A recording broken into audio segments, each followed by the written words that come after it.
Hi there, welcome back. I'm Janelle with Lasting Impression Horsemanship. This episode I am going to show you what it is to do the drift yield and how to do that. But first your horse has to know how to do the forequarter yield and the hindquarter yield in order to accomplish this one.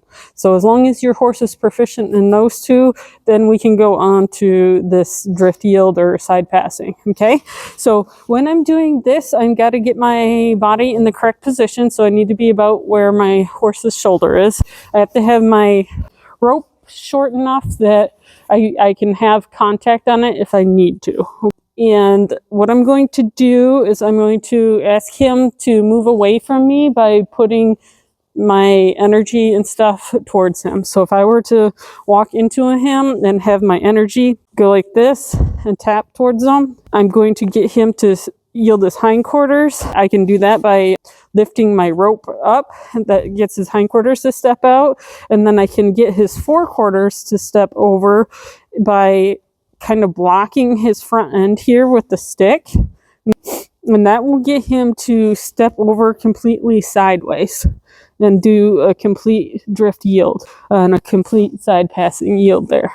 So as you can see here, I can get him to do a side pass here. I can do the hindquarters first, do like a 90-degree turn, get him to do those hindquarters with my rope. And you see how I can really control my horse's feet like this, okay? Now this is like a great exercise for horses that are spooky or are not very confident about something. So if I have a horse that is with something like, say I have a flag or something on the end of this and my horse is not comfortable with it and they're trying to move away from it and stuff, I would like them to do a drift yield to get them away from it, because what they're doing is they're crossing their feet over when they're doing that, and they have to think about what their feet are doing when they're moving them so they don't trip over themselves. And so that forces them to go from that reactive mindset to thinking mindset. And the reactive mindset is the one that we don't want our horses to be in. That's the one where they'll like rear, bite, be really snorty, spooking, wanting to bolt, all the behaviors that we do not want them to do. So we got to get them from that reactive mindset into the thinking mindset. And the thinking mindset is what we want when we're working with our horses. So the more we get them to use that thinking side of their brain and the thinking mindset, the larger it's going to be and the more comfortable they are going to be going to it and using it. And the less you allow them to go to that reactive mindset, the smaller it's going to become, and they're going to go to it a lot less. So not saying that it's ever going to go completely away. There is always going to be something that can stimulate them to go into that reactive mindset. But the more you exercise the thinking side of their brain and get them think things through, the less reactive they're going to get. So by doing this drift yield here, it really gets horses thinking about what it is their feet are doing. So it really watches them to think where their feet are being placed and everything there. So if I need to kind of get his front end to move over or something, I can kind of block his front end with my stick. His hindquarters I can control with my rope, and you can see how I get pretty much control of him everywhere in this manner. So it's basically kind of like a block. I might have to tell him to keep going here by tapping his belly.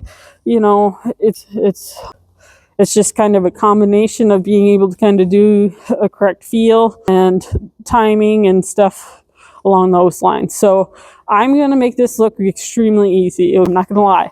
So don't be disheartened or anything if you're doing this and you're not getting the results that I am, or it doesn't look like it's not as easy as what I make it look.